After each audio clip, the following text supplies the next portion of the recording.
Hi అండి. అందరూ ఎలా ఉన్నారు? ఈరోజు తెలంగాణ స్పెషల్ పోలేలైతే చేస్తున్నామండి ఇంట్లో.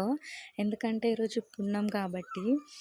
పోలేలు ఎలా చేయాలో చూడండి. ఫస్ట్ శనగపప్పునైతే ఉడకబెట్టుకోవాలి. చేత్తో ఇలా అంటే కొంచెం నలిగిపోయేటట్టుగా ఉండాలి.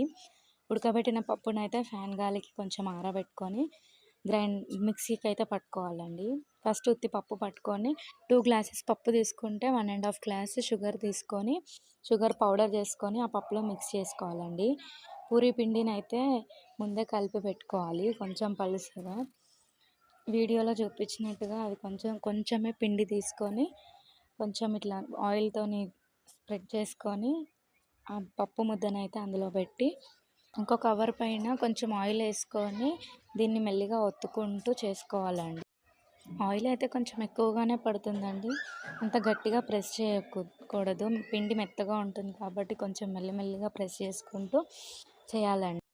పాన్ పైన ఆయిల్ వేసుకొని మనం చేసుకున్న పోలేనైతే నెమ్మదిగా తీసి దానిపైన వేసి అటు ఇటు కాల్చుకోవాలండి. తెలంగాణలో అయితే వీటిని పోలేలని అంటారు. కొంతమంది బొబ్బట్లు అంటారు. ఇంకా కొంతమంది వేరే వేరేగా పిలుచుకుంటారు. తెలంగాణ సైడ్ అయితే ఇవి పోలేలనే అంటారు. అంతే అండి, సింపుల్‌గా పోలేలు రెడీ.